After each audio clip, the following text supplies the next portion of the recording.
अस्सलाम वालेकुम, क्या हाल चाल है दोस्त अहबाब, और सुनाएं सब ठीक ठाक। उम्मीद करता हूँ आप लोग ठीक ठाक होंगे।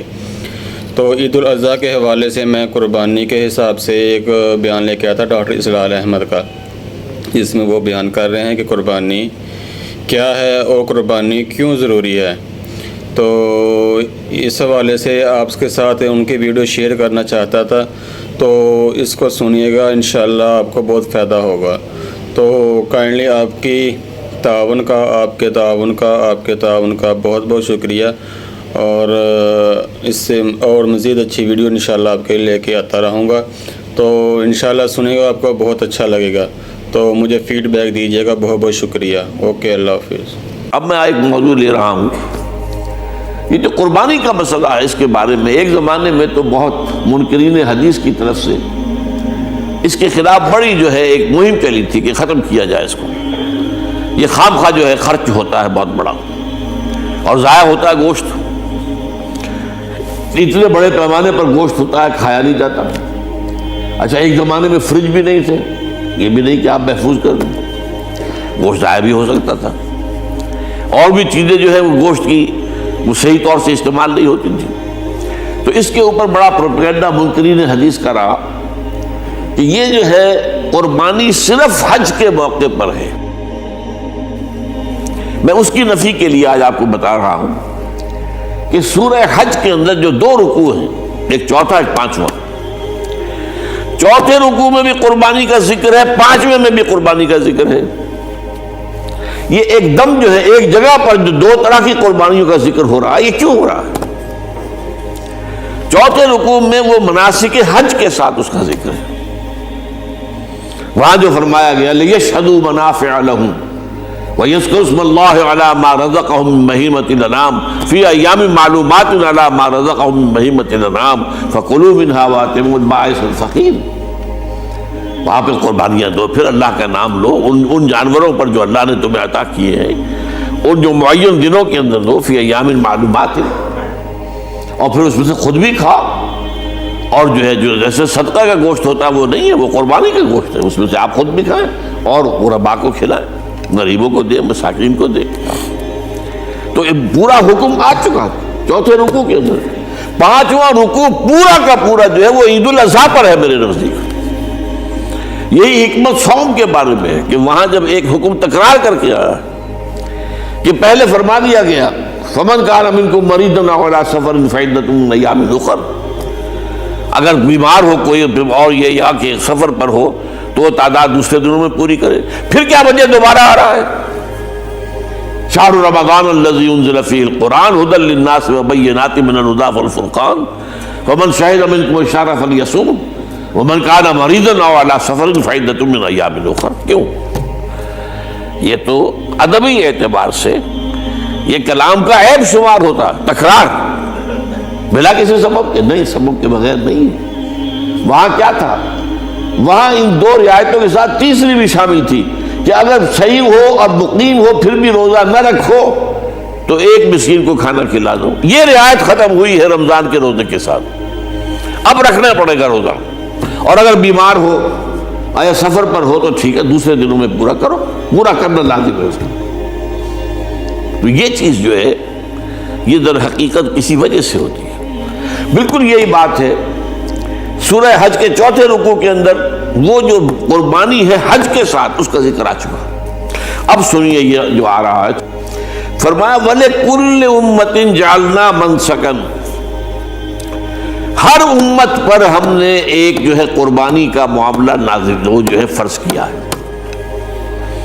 मैंने चूंकि आज शुरू में कहा था कि सौम और हज में कुछ मुशाबहतें हैं। देखिए, सौम का हुक्म भी आया था तो किस तौर से आया था?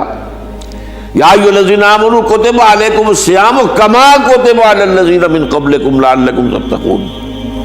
अहले ईमान, तुम पर रोजा रखना फर्ज किया गया जैसे कि फर्ज किया गया था उन पर जो तुमसे पहले थे। यहां पर उसी हवाले से बात हो रही है, क्या मुसलमानों, ये कुर्बानी सिर्फ तुम पर फर्ज नहीं की जा रही, ये तो हर उम्मत पर, हर नबी हर रसूल की उम्मत।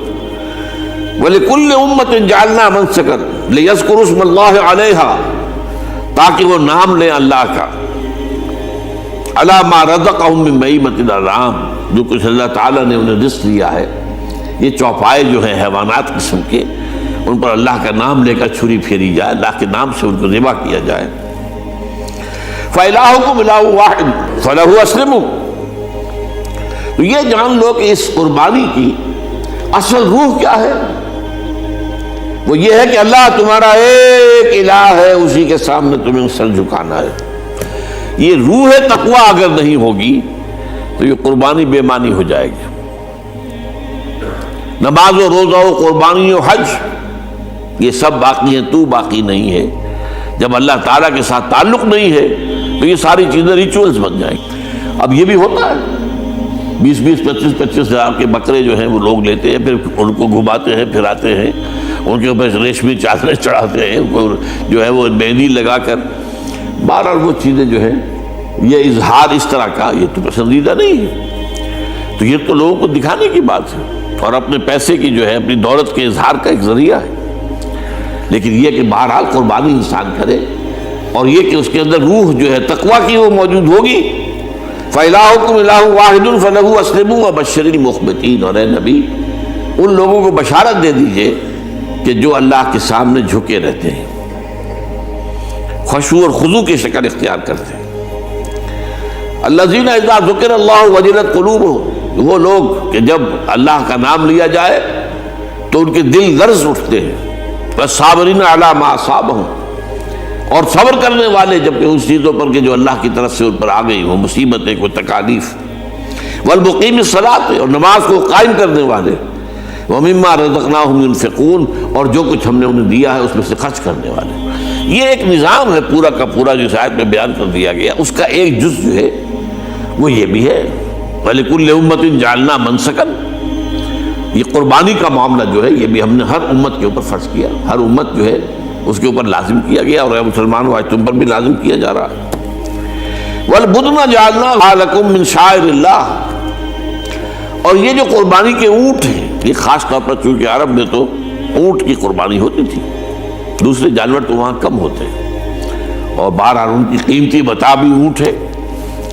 وَالْبُدْنَ جَعَلْنَاهَا لَكُم مِّن شَعَائِرِ اللَّهِ، یہ اللہ تعالیٰ کے شعائر میں سے یہ اونٹ جو ہے یہ قربانی کا اونٹ ہے، یہ مکے لے جایا جا رہا ہے، یا یہ بکرے اور یہ مینڈے جو ہیں یہ قربانی کے ہیں، یہ وہاں جا رہے ہیں، تو یہ بھی گویا کہ ایک طرح سے اللہ کی نشانیاں بن جاتی ہیں۔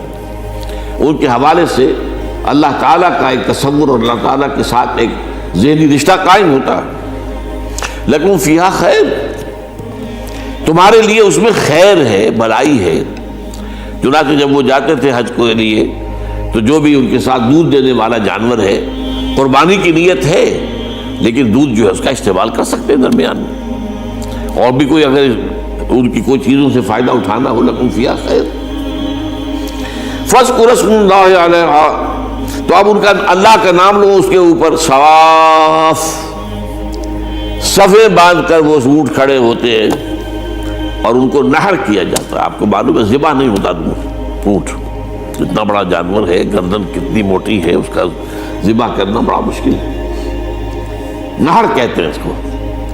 کھڑا ہے اونٹ اور ایک برچھا، چھوٹا سا برچھا ہے جو اس کے یہاں گردن کے یہ جہاں آ کر دونوں ہنسلیاں ملتی ہیں وہاں پر مارا جاتا ہے، اور یہاں سے جو بہت بڑی وین ہے وہ در حقیقت ایورٹا، وہ جو ہے ختم ہوتا ہے، تو وہاں سے خون کا پھر فوارہ آتا ہے، اور اس کے بعد پھر وہ اونٹ کھڑا کھڑا وہ رفتہ رفتہ اس کا جب خون نکل جاتا ہے تو وہ کمزور ہو کر نیچے گر جاتا ہے۔ یہ نہر ہے۔